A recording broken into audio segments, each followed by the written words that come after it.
1400 বছরেও বেশি সময় ধরে যে গ্রন্থটিকে নিয়ে বিশ্বজুড়ে কত শত বিতর্ক, কত শত সমালোচনা, সেই গ্রন্থের মাত্র একটি লাইন, হ্যাঁ মাত্র একটি লাইন কিভাবে একটি মানুষের ভেতরের অহংকার, বংশীয় ঐতিহ্য আর আজন্ম লালিত বিশ্বাসকে এক নিমেষে গুঁড়িয়ে দিতে পারে।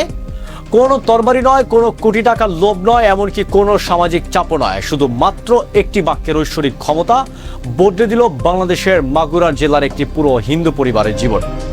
আজকের এই আধুনিক বিজ্ঞানে আর প্রযুক্তির যুগে, যেখানে মানুষ প্রতিটা বিষয়ে যুক্তি খোঁজে, প্রমাণ খোঁজে, সেখানে দাঁড়িয়ে কেন একটি পরিবার তাদের পূর্বপুরুষের ধর্ম ত্যাগ করে ইসলামের শ্রুতি শিশল ছায়ায় আশ্রয় নিয়েছে?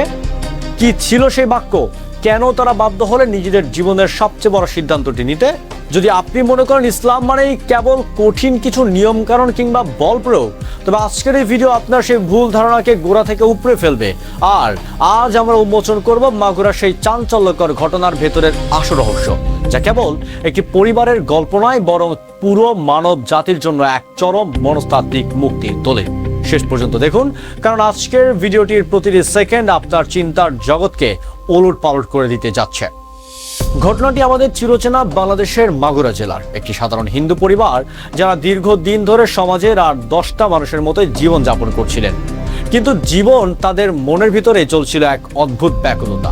তারা খুঁজছিলেন পরম সত্যকে। তারা বুঝতে চাচ্ছিলেন সৃষ্টিকর্তার সাথে মানুষের প্রকৃত সম্পর্কটা আসলে কেমন হওয়া উচিত। ধর্ম কি কেবলই কিছু আচার আনুষ্ঠান, নাকি এর পেছনে গভীর কোনো জীবন দর্শন আছে? এই সত্যের সন্ধান করতে গিয়ে তারা মুখোমুখি হন এক পরম বিস্ময়ের। তারা পড়তে শুরু করেন পবিত্র আল কুরআন, আর ঠিক তখনই সূরা আল কাহাফের 29 নম্বর আয়াতের একটি অংশ তাদের চোখের সামনে ভেসে ওঠে, যেখানে স্বয়ং মহাবিশ্বের স্রষ্টা আল্লাহ তাআলা বলেছেন, একটু গভীরভাবে চিন্তা করে দেখুন তো, যেখানে পৃথিবীর বিভিন্ন প্রান্তে ধর্ম বা আদর্শ চাপিয়ে দেওয়ার জন্য যুদ্ধ হয়, রক্তপাত হয়, সেখানে স্বয়ং আল্লাহ তার উপর বিশ্বাস স্থাপন করার বিষয়টিকে মানুষের সম্পূর্ণ নিজস্ব ইচ্ছার উপর ছেড়ে দিয়েছেন।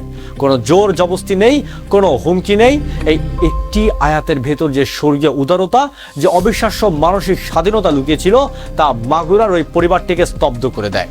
তারা বুঝতে পারেন এটি কোনো মানুষের লেখা সাধারণ বাণী হতে পারে না, এটি সরাসরি স্রষ্টার পক্ষ থেকে মানুষের বুদ্ধিমত্তা ও বিবেকের প্রতি এক চরম সম্মান প্রদর্শন।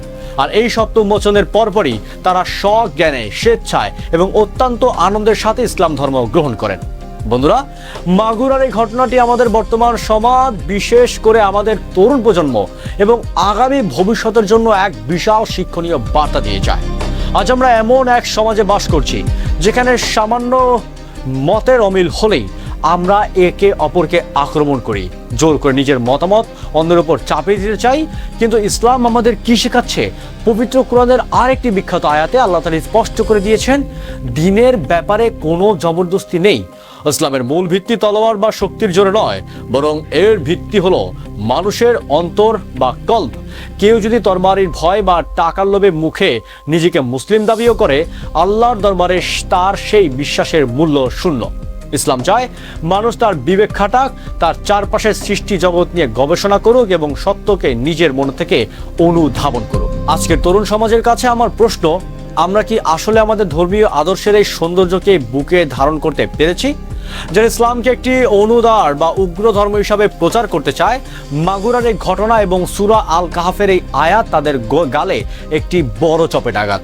1400 বছর আগে ইসলাম মানুষের চিন্তা ও বিশ্বাসের যে স্বাধীনতা দিয়েছে, তথাকথিত আধুনিক এই পৃথিবী আজও তা পুরোপুরি নিশ্চিত করতে পারেনি।